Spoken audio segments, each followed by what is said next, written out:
todos os pastores, não somente do Brasil, mas da Europa, da América Latina, dos Estados Unidos também participando. E a gente recebeu esse convite para esticar a nossa estadia aqui essa noite, para poder compartilhar, não apenas eu, mas minha esposa também, a palavra com vocês. Eu acredito que todo mundo já conhece a gente, e aí eu vou dispensar um pouco essa parte de apresentações, mas a gente está lançando um devocional no nosso canal no YouTube, que se chama Maximize na Leitura. E se tem algum jovem aqui que é intenso mesmo na leitura, que gosta de se envolver e se aprofundar no conhecimento sobre liderança, nós estamos lançando 52 livros de liderança que serão analisados em nosso canal. E você é desafiado com a gente a ler esse livro na íntegra ou somente acompanhar as análises lá do nosso canal no YouTube. Então, entra lá em Edilson de Lira, depois desse culto, se inscreve no canal se você não é inscrito. Lá nós também temos o Bíblia Todo Dia. Para você que ainda não leu toda a Bíblia, quem aqui já leu toda a Bíblia, de Gênesis a Apocalipse?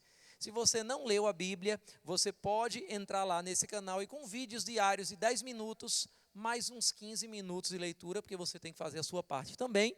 Você vai estar lendo ao final do ano, ou melhor, em 365 dias, toda a Bíblia de Gênesis a Apocalipse. E o melhor, entendendo. Então, depois você pode entrar, mas eu queria que você abrisse a sua Bíblia comigo em 2 Crônicas, no capítulo 26, 2 Crônicas, no capítulo 26, eu sei que vocês estão numa jornada para o crescimento, e a gente obviamente vai falar sobre esse tópico, mas se eu puder dar um tema para a mensagem que o Senhor colocou no meu coração para essa noite, para esse primeiro momento, eu queria falar um pouco sobre alguns princípios que acompanham o crescimento. Não apenas princípios que a gente faz para crescer, mas coisas que a gente precisa continuar fazendo quando a gente cresce. E eu queria fazer uma pergunta aqui para você. Eu sei que tem muita gente aqui que é boa de Bíblia, então a minha pergunta é a seguinte: para você, qual foi o rei mais bem-sucedido no Antigo Testamento? Qual foi o rei mais bem-sucedido de Israel? Quem aqui tem alguma opinião a respeito disso? Tem gente ali dizendo Salomão, quem quer dizer diferente? Tem gente dizendo Davi, tem alguém que tem algum outro nome para falar? Tem gente que está dizendo Uzias. Já que eu abri no capítulo que fala sobre esse rei, pode ser que seja verdade, né? Mas eu queria que você visse comigo a história desse rei Uzias, que é um rei pouco conhecido, mesmo no meio dos crentes. Se a gente falar sobre Uzias, muita gente não vai nem saber dizer o que ele fez e quem é. Mas vamos ler um pouco da história dele e você vai ver algumas coisas bem curiosas. Deixa eu mergulhar um pouco na história, mergulhar um pouco mais aqui na palavra e depois a gente vai trazer alguns princípios importantes para a nossa vida. Mas falando desse rei, a Bíblia diz no capítulo 26 e versículo 1: Então todo o povo de Judá proclamou a rei Uzias, de 16 anos de idade, no lugar de seu pai Amazias. Então eu já quero começar dizendo aqui que Deus não tem problema de levantar pessoas aos 16 anos. Se eu fosse você, ficava alegre com isso que eu acabei de dizer. Amém? Ele não precisa esperar você chegar na maioridade, ele não precisa você ter a vida adulta para começar a fazer alguma coisa relevante para o reino de Deus. Ele levantou Uzias aos 16 anos. No versículo 3, ele diz o seguinte: Uzias tinha 16 anos de idade quando se tornou rei e reinou quantos anos? Você está acompanhando aí a Bíblia comigo? Reinou 52 anos. Quantos aqui tem mais de 52 anos? Levanta a mão. Estou vendo nenhuma mão levantada. Agora pensa comigo, 52 anos. Quem aqui acha que nos últimos 4 anos aconteceu muita coisa e mudou muita coisa no Brasil? Alô, pandemia? Alô, eleições? Olha quanta coisa mudou no nosso país e no mundo em 4 anos. Agora pensa comigo alguém que reinou durante 52 anos. Será que ele experimentou alguma mudança ao longo desse reinado? Eu não sei quanto a você, tem muita gente que se empolga com as pessoas que fazem grandes conquistas. Porque Davi venceu Golias, Salomão construiu o templo. Agora, me chama a atenção na Bíblia, não somente as pessoas que fizeram grandes conquistas, mas as pessoas que exerceram uma liderança e que tiveram uma liderança longeva, que tiveram uma liderança duradoura. Se tem alguém que me chama a atenção é esse rei, porque ele reinou durante 52 anos. 52 anos sem ter caído durante esse tempo. A gente precisa aprender alguma coisa com ele. Agora, eu quero que você veja um pouco a história do que ele fez. Porque a Bíblia diz, no versículo 4, ele fez o que o Senhor aprova. Diga comigo, ele fez o que o Senhor aprova.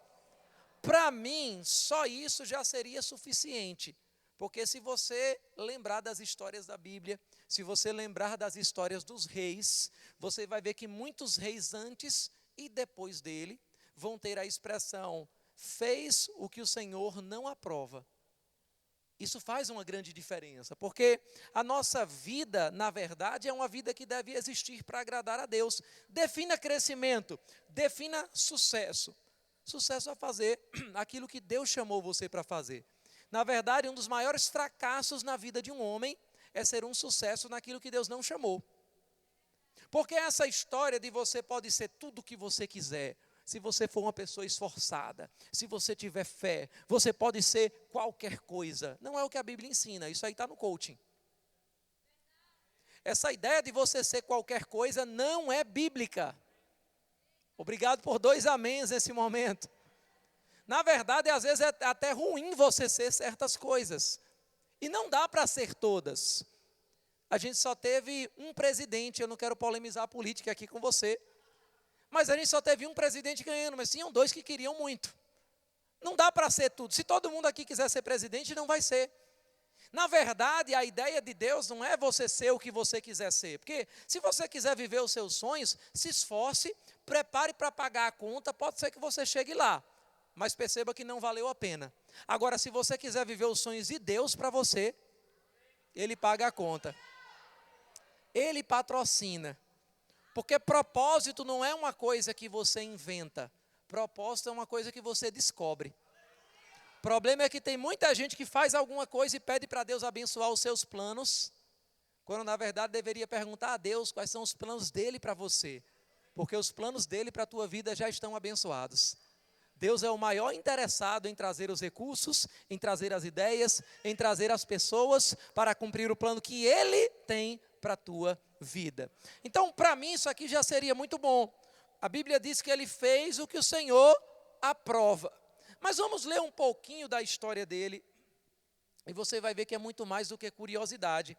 No versículo 6, a Bíblia diz o seguinte, ele saiu à guerra contra os filisteus, e derrubou os muros de Gate, de Jabne e de Asdod. O que isso quer dizer para mim, pastor? Eu sei lá o que é Gade, eu sei lá o que é Jabne, eu sei lá o que é Asdod, mas vamos voltar um pouquinho para coisas que talvez você lembre. Todo mundo lembra da história de Davi e de Golias, não é verdade? Agora, Golias, se você estudar um pouquinho, você vai ver que ele era da cidade de Gate. E se você estudar a vida de Davi e o reinado de Davi, muita gente aqui diz que ele foi o maior rei, o que realizou mais coisas. Você vai ver que toda a história do reinado de Davi é uma história de guerra contra os filisteus. Às vezes Davi prevalecia, às vezes Davi tinha derrotas. Era altos e baixos contra os filisteus. Mas a Bíblia fala desse Uzias e diz que ele fez guerra contra os filisteus e venceu. Ele venceu o que Davi estava lutando o tempo todo. Ele não somente venceu Golias como Davi, mas ele venceu a cidade de Golias. E mais do que conquistar, porque tem muita gente que conquista, que vence guerra, que destrói coisas. Mas a Bíblia diz que depois ele reconstruiu cidades próximo a Asdod e em outros lugares do território filisteu. Ele não somente derrotou, como ele reconstruiu cidades naquele lugar. Tem gente que é boa para destruir, mas não é boa para construir. Ele era bom nas duas coisas. Agora, se a gente continuar lendo, a Bíblia diz: Deus o ajudou contra os filisteus, contra os árabes que viviam em Gurbaal e contra os meunitas. Os amonitas pagavam tributos a Uzias. Pastor, o que é que isso vai acrescentar na minha vida? Vamos lembrar de uma outra história de um outro rei chamado Josafá. Tem uma oração de Josafá que é muito conhecida, que vira música, que de repente um poderoso exército se reúne contra ele. E os soldados chegam e dizem: Josafá, um poderoso exército veio contra nós e não há mais tempo de preparar algo. E Josafá faz uma oração. Josafá diz: eles são mais fortes do que nós. Nós não sabemos o que fazer, mas os nossos olhos estão postos em ti, Senhor. E o Senhor traz um livramento para aquele rei. Agora, o que é que isso quer dizer para mim? Se a gente pegar do ponto de vista da história, isso quer dizer que esses reinos, esses exércitos, que eram justamente os amonitas, eram mais fortes do que Israel no tempo de Josafá, não no tempo de Uzias. Ele venceu os amonitas, aqueles que Josafá não sabia o que fazer contra, e eles pagavam tributos a Uzias. A Bíblia diz até que a sua fama se estendeu à fronteira do Egito. O Egito, de onde o povo saiu fugindo, com o ouro e com a prata deles, com medo deles. O Egito agora temia Israel na época de Uzias. Vamos continuar lendo. A Bíblia diz no versículo 9: Uzias construiu torres fortificadas em Jerusalém, junto à porta da esquina, à porta do vale e no canto do muro. Também construiu torres no deserto e cavou muitas cisternas, pois ele possuía muitos rebanhos na Cefelá e na planície. Pastor, o que é que tem a ver o fato dele cavar cisternas? É que se você for ler Crônicas, Reis, você vai ver muitos tempos que falavam de secas, de fomes. Nos dias de Elias havia uma seca de 3 anos e meio, e as pessoas não tinham o que comer. Tem passagens que as pessoas brigavam por uma cabeça de jumento. Agora, aqui, alguém cavou cisterna. Por que cavou cisterna? Porque tinha abundância e estava sobrando. Então, a gente está falando de alguém que vencia guerras, a gente está falando de alguém que prosperou financeiramente, ao ponto de precisar cavar muitas cisternas, de fazer reservatórios, mas tem mais.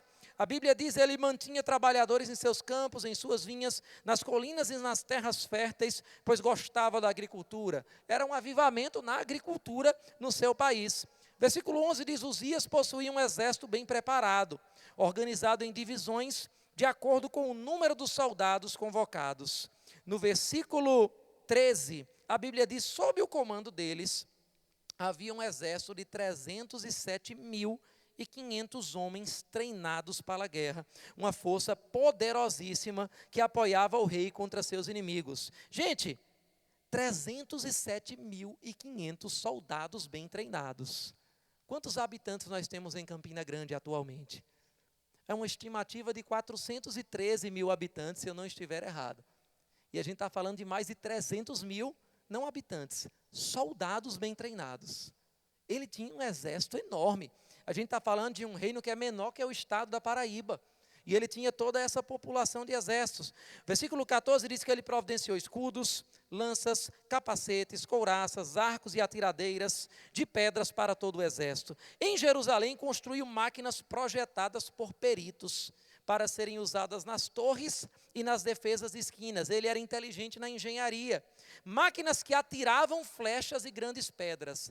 Uzias inventou a metralhadora. As pessoas estavam disparando flechas com arcos, e ele inventou uma máquina que atirava flechas que ficava no topo de uma torre. A gente está falando de alguém que cresceu muito. Ele foi extraordinariamente ajudado, e assim tornou-se muito poderoso, e a sua fama espalhou-se para longe. Pronto, agora você conhece a história de Uzias. Agora eu quero trazer um outro detalhe para você. Durante o reinado do rei Uzias, se levantou o profeta Amós, que tem um livro na Bíblia. Se levantou o profeta Oséias, que tem um livro na Bíblia.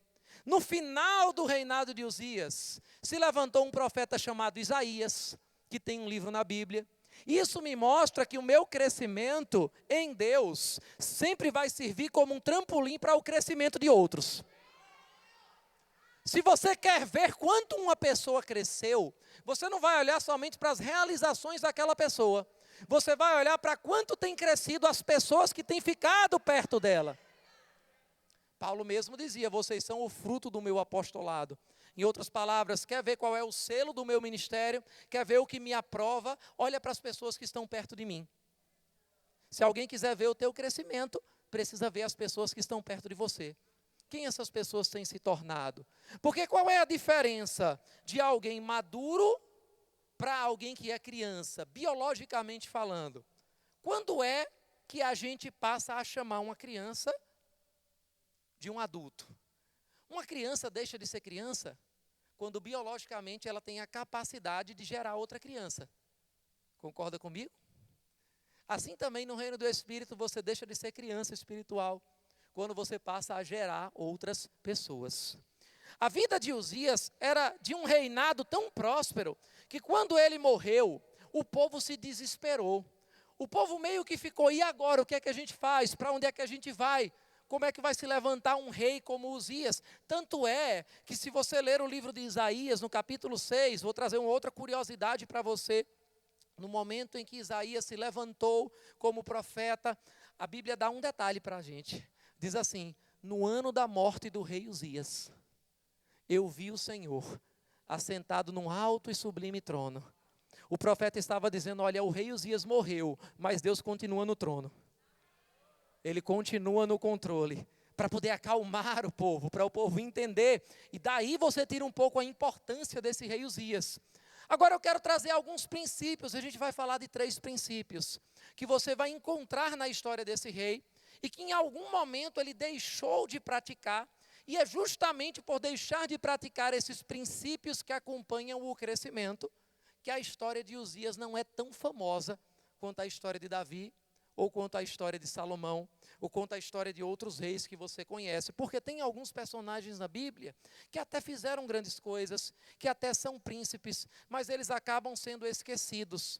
A Bíblia fala no livro de Números de 12 espias, que foram espiar a terra de Canaã. Quem é que já ouviu falar nessa história?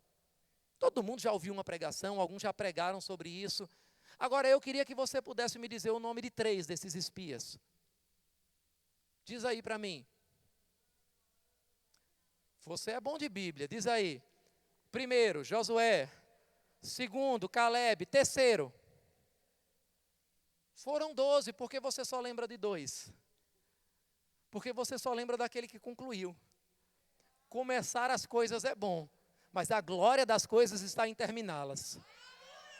Eu não estou interessado em estudar a vida de quem começou um grande ministério, mas eu quero saber aqueles que terminaram bem. Eu jamais pegaria um voo com um piloto que alguém dissesse, olha, ele sabe decolar como ninguém, mas ele não tem muita experiência no pouso. Você não apostaria num corredor que sabe dar uma largada, mas não consegue concluir. Deus não quer somente pessoas que comecem, Deus quer pessoas que concluam. Amém. Agora, vamos ver um pouquinho, então, desses princípios que acompanham o crescimento. Eu quero falar de 3 deles, como eu já disse, e os 3 começam mesmo com a letra C. Volta comigo lá para o capítulo 26 e versículo 4 de 2 Crônicas, e você vai encontrar o seguinte, 2 Crônicas, capítulo 26 e versículo 4. A Bíblia diz, ele fez o que o Senhor aprova, tal como seu pai Amazias, e buscou a Deus durante a vida de Zacarias, que o instruiu no temor de Deus. Enquanto buscou o Senhor, Deus o fez prosperar. Diga comigo, enquanto buscou o Senhor, Deus o fez prosperar. Diga mais uma vez para você não esquecer, enquanto buscou o Senhor, Deus o fez prosperar. A Bíblia deixa muito claro que ele não apenas buscou o Senhor para chegar lá, mas que ele continuou buscando o Senhor. A Bíblia deixa muito claro que essa prosperidade dele estava condicionada a um princípio que você não somente faz para crescer, que você deve fazer durante toda a sua vida, e esse primeiro princípio se chama consagração. Diga comigo, consagração. Em algum momento da vida do rei Uzias, ele parou de buscar o Senhor. Porque a Bíblia deixa muito claro que enquanto ele buscou ao Senhor, Deus o fez prosperar. E o problema da nossa vida é justamente esse. É que às vezes a gente se envolve numa vida de consagração a Deus, e aí a gente cresce. Mas em algum momento da nossa vida a gente é tentado a achar que esse crescimento é por causa da gente. Que esse crescimento é por causa de alguma coisa que a gente está fazendo. Porque se você está pedalando uma bicicleta, e de repente você para de pedalar, o que é que acontece? Hã? Gente, eu sei que eu fiz uma pergunta muito complexa. Então eu vou perguntar de novo para você. Você está pedalando uma bicicleta, você está lá no vapor, e de repente você para de pedalar, o que é que acontece? Não acontece nada. Você continua indo para frente. Se você anda de bicicleta, você sabe disso. Você continua avançando por um tempo. Porque você está avançando por causa das pedaladas do passado. Mas é uma questão de tempo. Se você não continuar pedalando, aquela bicicleta vai começar a balançar.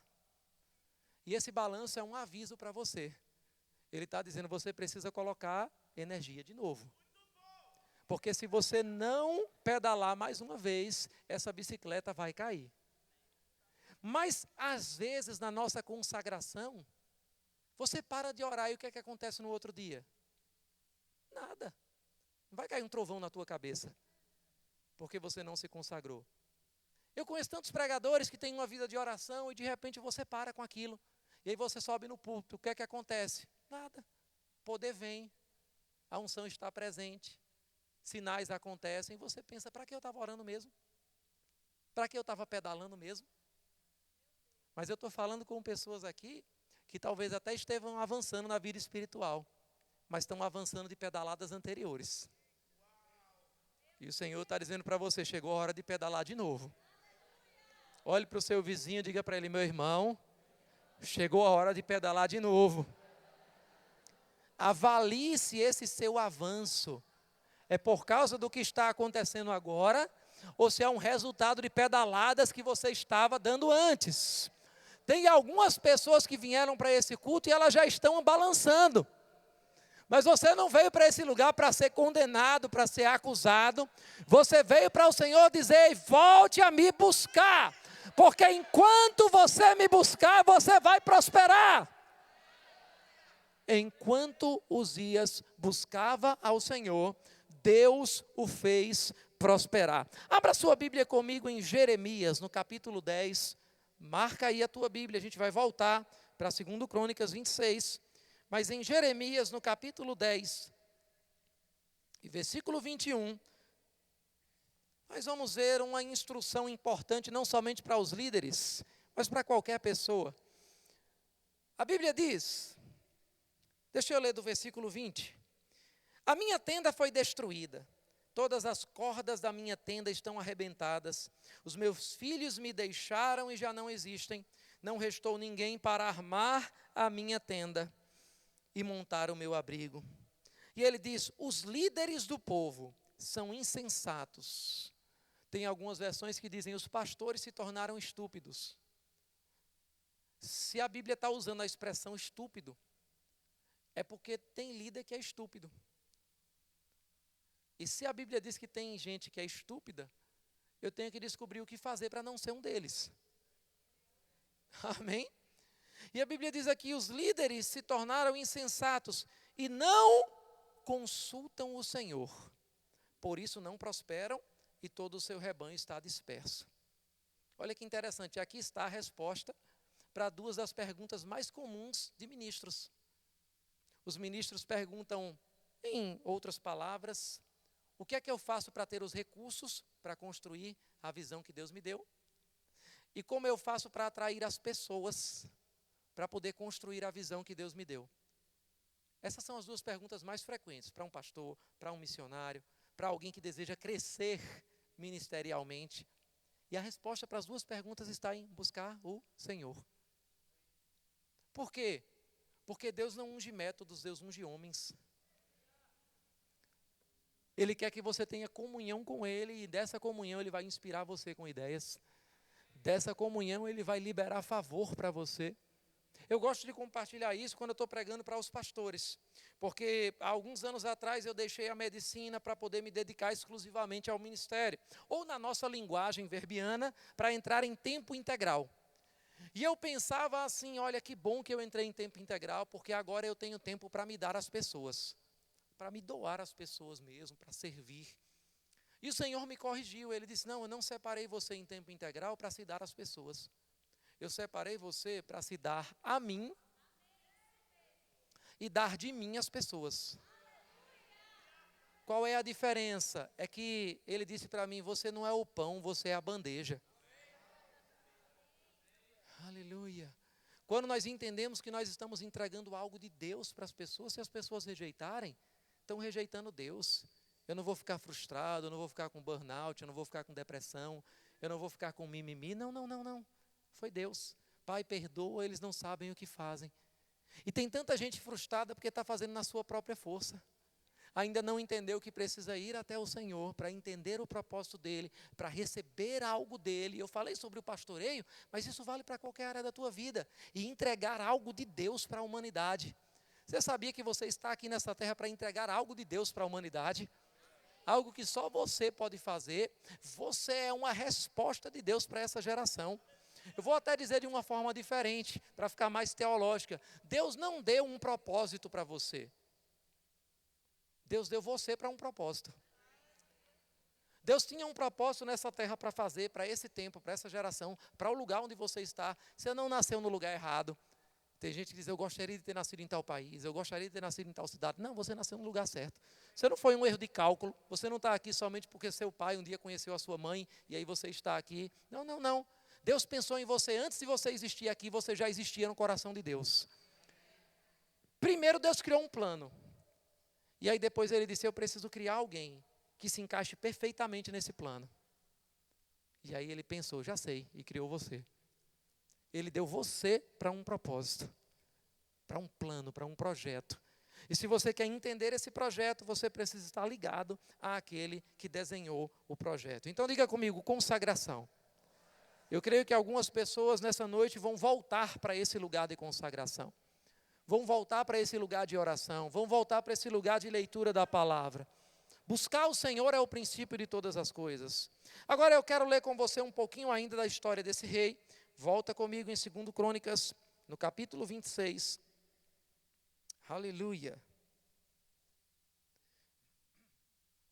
A partir do versículo 16. 2 Crônicas 26, 16. A Bíblia diz o seguinte: entretanto, a gente leu tudo que Uzias fez, mas tem esse entretanto aqui. Entretanto, depois que Uzias se tornou poderoso, o seu orgulho provocou a sua queda. Ele foi infiel ao Senhor, o seu Deus, e entrou no templo do Senhor para queimar incenso no altar de incenso. Deixa eu falar do segundo princípio que acompanha o crescimento: compromisso. Diga comigo, compromisso. Obrigado pelo seu amém nesse momento. Obrigado pelo seu entusiasmo. Compromisso não dá entusiasmo em ninguém. Eu lembro de um autor, certa vez, muito famoso. Ele tem muitos best-sellers.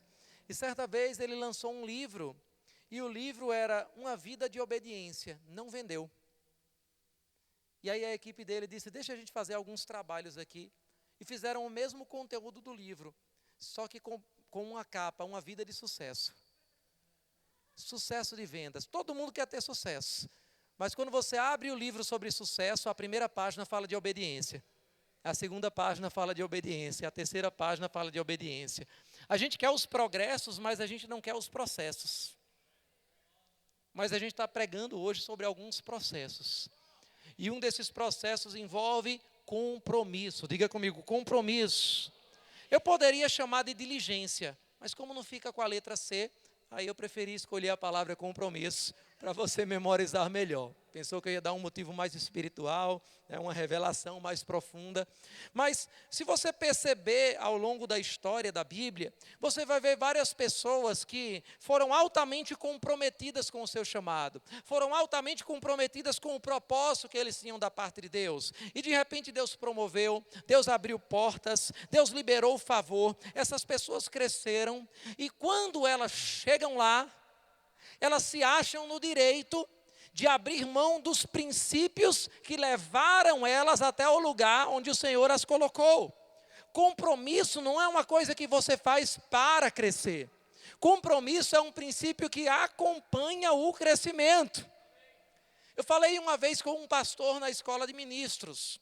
E esse pastor chegou atrasado e a monitoria reclamou com aquele pastor. E ele ficou chateado, porque algumas ovelhas estavam nos bancos de trás daquela mesma turma, e ele procurou a gente dizendo: pastor, eu acho absurdo, eu já como pastor, e aquela monitoria reclamar comigo por causa do horário. Tinham alguns irmãos da minha igreja, eles viram, foi constrangedor. E eu disse: não, o absurdo não é reclamarem com você sendo pastor, o absurdo é você ser pastor e ainda precisarem reclamar com você sobre isso. Porque a pontualidade não é algo que você faz até se tornar um pastor, até estar no ministério. É um princípio que acompanha o crescimento. Amém? Então deixa eu te dar uma dica. O que você fez para chegar onde Deus se colocou, é a coisa que você precisa continuar fazendo para permanecer no lugar que Ele te colocou. Compromisso é um princípio que acompanha o crescimento. Agora, a Bíblia fala aqui de orgulho. E muitas vezes o que tira a gente do compromisso é o orgulho. É o sentimento de achar que a gente não precisa mais fazer. Eu poderia dar muitos exemplos aqui. Por uma questão de tempo, a gente não vai abrir os textos. Mas se a gente olhar para a vida de Saul, quando Saul foi chamado, ele parecia a pessoa mais humilde do mundo. Ele estava se escondendo. Cadê o rei? Ah, está ali, ó, chamei, é você mesmo. Sabe aquela pessoa que diz: Deus tem uma palavra para você, e você olha para trás? Não, é você mesmo. Eu? Deus vai fazer alguma coisa comigo? Porque normalmente eu percebi que o diabo tenta a gente de forma diferente, em fases diferentes do nosso crescimento. Quando a gente está começando, o diabo sempre tenta você dizendo assim: você não consegue, você não sabe, você não pode, você não vai chegar lá. E aí às vezes você será, mas aí você começa a crescer, você começa a ter suas primeiras experiências espirituais, você começa a ter seus primeiros resultados na vida espiritual, resultados no ministério, as pessoas começam a elogiar o que está acontecendo, e aí o diabo muda o mecanismo de tentação. E ao invés de dizer, porque se ele chegar para você agora e disser: você não consegue, você não vai, você diz: ei, está repreendido, posso todas as coisas naquele que me fortalece, eu sou da fé, eu sou da palavra da fé, eu posso tudo. Aí o diabo começa a mudar a forma que ele tenta você.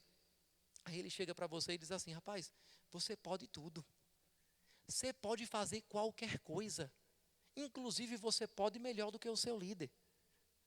Você pode tanto que você não precisa mais ouvir conselho daquela pessoa. Você pode tanto que você já percebeu que está fazendo melhor do que quem te ensinou a fazer. Ei, Saul, ele começou dizendo a Saul: você não pode, você não vai ser rei, você não tem capacidade. Mas depois Saul começou a crescer e ele disse: ei, Saul, você pode. Você pode tanto que não tem para que esperar o profeta para fazer um sacrifício. Se você venceu a guerra, que é o mais difícil, quanto mais fazer um holocausto, você pode fazer. E aí Saul começa a romper esse compromisso e a ultrapassar a sua esfera de autoridade. Sair de uma zona de compromisso é muito perigoso, porque pode abortar o nosso crescimento. Por quê? Porque o compromisso, a fidelidade ao Senhor e a pessoas é um princípio que acompanha o crescimento. Eu descobri que na nossa jornada de crescimento, a gente pode passar por algumas fases. O irmão Reagan fala da infância, fala da meninice, fala da maturidade espiritual. Eu gosto de falar também da infância, da adolescência e da maturidade ministerial. O que é que caracteriza uma criança? É a dependência. A criança sempre acha que o pai pode tudo, o pai traz todas as soluções, então a criança quebra um brinquedinho, já corre chorando para mostrar para o pai: pai, conserta, e aí o pai conserta. Ela tem um problema, ela vai chorando para o pai, tudo é o pai. Quando você é um bebê espiritual e ministerial, tudo é o seu líder. ele resolve tudo, ele é o guru. Meu Deus, como é que ele chegou com essa mensagem? Meu Deus, como é que ele deu essa resposta? Meu Deus, como é que ele fez isso? É uma dependência. Agora, você começa a crescer e você entra numa adolescência ministerial. Qual é uma das características da adolescência? É a tentativa de provar sua autossuficiência. O adolescente quer provar que ele não precisa mais dos pais. Ele quer provar que ele não precisa mais das pessoas. Ele quer provar a sua independência. E a gente percebe alguém que está na adolescência ministerial, quando ele faz de tudo para querer provar que ele não precisa mais. Quando ele faz de tudo para provar que ele prega melhor, que ele faz melhor. Mas aí você chega na fase adulta. E a característica da fase adulta se chama interdependência. Em outras palavras, você entende seu potencial. Você entende o que você tem de único. Mas você também entende que você não chega lá sozinho. Que você precisa ser mentoreado, que você precisa ser orientado. E é esse o caminho que o Senhor quer para as nossas vidas. Mas foi esse o caminho que Saul não entendeu. Foi esse o caminho que Corá, lá no Pentateuco, não entendeu e desafiou a Moisés. Foi esse o caminho que Uzias não entendeu, porque o orgulho bateu à sua porta. Ninguém é orgulhoso no começo. Ninguém é orgulhoso quando está começando alguma coisa. Porque se você se levantar em orgulho, a vida rapidamente faz você cair na real.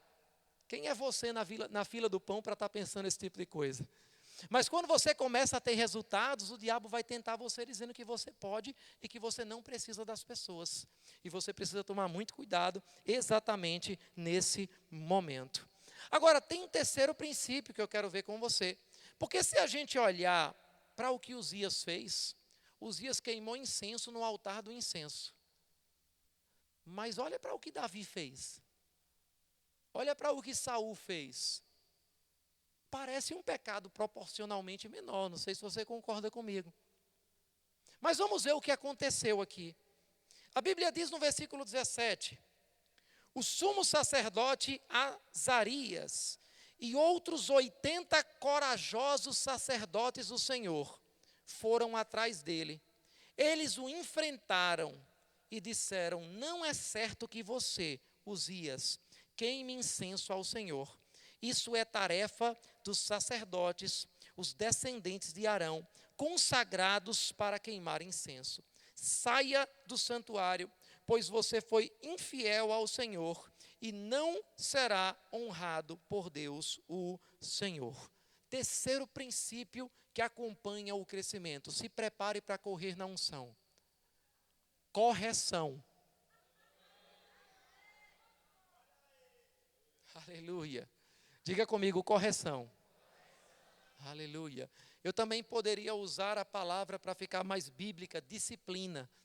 Mas aí, porque não começa com a letra C, fica mais fácil você memorizar se eu usar a palavra correção. Correção é um princípio que acompanha o crescimento. Tem gente que pensa que disciplina, que submissão, é algo ao qual a gente se submete para poder chegar em algum lugar. E aí quando a gente chega nesse lugar, meu Deus, eu quero chegar nesse lugar que eu não preciso mais ser corrigido. Eu quero chegar nesse lugar que eu não preciso mais prestar contas a alguém. Eu quero chegar nesse lugar que eu não preciso ser mais disciplinado. E Deus olha para você e diz: não sabe de nada, inocente. Porque na verdade a carreira cristã é a única jornada na nossa vida que a gente já começa no topo. Sabia que você já começa com a maior patente? Filho. Você nasce de novo e recebe a maior patente que você pode receber no reino de Deus. Filho de Deus. E depois, o que é que acontece? Você só vai descendo. Você só vai abrindo mão de coisas. Você só vai abdicando. Você só vai renunciando. E quanto mais você cresce para baixo. Até chegar no seu auge. Qual é o auge? Não mais eu vivo, mas Cristo vive em mim. A medida de crescimento da nossa vida não é quanto a gente conquista, é quanto a gente renuncia. Se você quer ver a grandeza de alguém, olha para as renúncias que essa pessoa fez, não as conquistas que ela teve. Renúncias. Por quê? Porque cada vez que nós crescemos, nós precisamos nos submeter às pessoas. Se você está em um lugar onde você faz as coisas e todo mundo elogia, ninguém tem nada para criticar, ninguém tem nada para observar, não tem nada que você precisa melhorar, meus pêsames, você está no seu teto, e a má notícia é que do teto, você só pode ir para baixo agora. Mas se você está em um lugar, seja num departamento da igreja, seja em alguma área da tua vida, onde você faz algo, e alguém pode até elogiar, olha, foi legal isso aqui, mas você precisa mudar isso aqui, você precisa corrigir isso aqui. Você está no lugar do seu crescimento. Eu quero que você preste atenção de novo no que diz o versículo 17. O sumo sacerdote Azarias e outros 80 corajosos sacerdotes do Senhor foram atrás dele. Nós precisamos, como dizem algumas versões, desses homens de maior firmeza. Nós precisamos de pessoas firmes o suficiente para, não importa a cara feia que a gente vai fazer, não importa se a gente vai ficar triste, essas pessoas vão olhar no seu olho, vão apontar o dedo para você e vão dizer: você está errado. Talvez eu não faça você correr essa noite na unção, mas eu posso fazer o teu crescimento correr, se você seguir esses 3 princípios. Homens de maior firmeza. A firmeza deles era grande mesmo, porque naqueles dias corrigir o rei poderia significar morte. O rei poderia mandar matar aqueles homens, mas ainda assim eles disseram o que precisava ser dito. Agora, o problema, eu acredito que maior, não foi Uzias ter queimado o incenso no altar do incenso, porque, como eu disse, outros homens fizeram pecados maiores. Davi adulterou com Batseba e depois mandou matar o marido, mas a Bíblia chamou de homem segundo o coração de Deus. Uzias queimou incenso no altar do incenso, mas olha o que aconteceu com a correção que ele recebeu. A Bíblia diz no versículo 19: Uzias, que estava com um incensário na mão, pronto para queimar o incenso, irritou-se e indignou-se contra os sacerdotes. Você já parou para pensar e já parou para perceber que com o crescimento a gente é tentado a se afastar das pessoas que corrigem a gente? Você já parou para perceber que quando a gente é corrigido, a gente tem uma tendência a ficar irritado e indignado com quem está corrigindo, ao invés de ficar irritado e indignado com o que levou a gente a ser corrigido? Ele poderia ter ficado indignado com o erro, mas ele ficou indignado com quem estava corrigindo. Já quando Davi foi corrigido, o que é que ele fez? Rasgou as suas vestes, reconheceu, pediu perdão, porque era um princípio que acompanhava o seu crescimento. Não desconsidere a disciplina na sua vida, atente para a repreensão. Deixa eu dizer algo para você: o momento mais perigoso da tua vida é quando um mentor que Deus designou para a tua vida perde a alegria de te corrigir. Você está solto. Mas o Senhor não trouxe essa mensagem para você nessa noite somente para te repreender. Eu quero te dar mesmo uma oportunidade de atentar e de talvez corrigir esses princípios. Queria que você ficasse de pé nesse momento. Talvez alguns precisem voltar para aquele lugar de consagração. Se você parar para prestar atenção, tudo começa na consagração. Porque a falta de consagração é o que leva você à falta de compromisso, e que vai levar você à correção. E a correção, uma vez não atendida, pode levar você à interrupção do seu crescimento, pode levar você à queda. Tudo começa com a consagração. E eu quero te dar a oportunidade de consagrar hoje, mais uma vez, teu coração ao Senhor, ajustando o que precisar ser ajustado. Porque Deus não quer somente que você faça grandes coisas para Ele. Deus não quer apenas que você comece coisas extraordinárias. Ele quer que você termine. Ele quer que você chegue lá. 52 anos. Quantos anos você vai estar servindo ao Senhor? Será que se o Senhor não voltar, nós podemos nos encontrar daqui a 10 anos? Daqui a 20 anos? E você vai poder ouvir o que Uzias estava ouvindo: fez o que o Senhor agrada? Levante suas mãos para os céus, feche seus olhos. Vamos cantar essa canção. Queria chamar o grupo de música rapidamente aqui. A tua palavra escondi, guardada em meu coração. Se você é batizado no Espírito Santo, você pode orar em outras línguas nesse lugar. Aleluia. Mas talvez já tenha uma oração específica para você fazer. Talvez já tenha algo que você precisa consagrar nesse lugar. Talvez já tenha algo que você precise ajustar. Deixe o Senhor corrigir. A Bíblia diz que o Pai corrige ao filho que ama. E Ele trouxe você para esse lugar, não porque Ele quer empolgar você, mas porque Ele quer que você cresça e que você continue crescendo todos os dias da sua vida. Aleluia. Vamos adorá-lo. Levanta as mãos para os céus. Aleluia.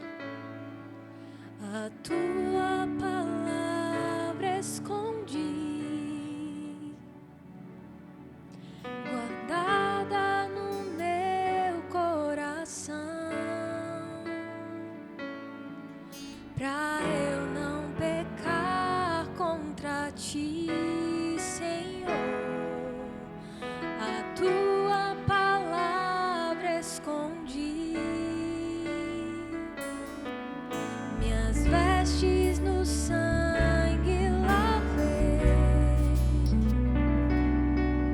e das tuas águas bebi, pra ser uma oferta agradável a ti, minha vida a ti consagrei.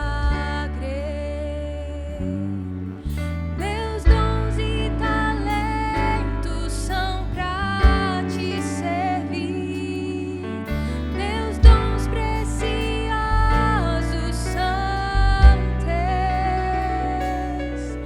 Não vejo razão na minha vida sem ti. Tu és meu Senhor e meu Deus. Assim como o fogo refina o ouro, vem tua obra em mim completa, até que o mundo possa ver tua glória em meu rosto brilhar. Aleluia. Você pode ir um pouquinho além da música, fazendo da tua oração e tua consagração com tuas próprias palavras. Aleluia. Diga para Ele: Senhor, eu quero resgatar ou restaurar, se esse for o teu caso, esse altar de consagração, de compromisso.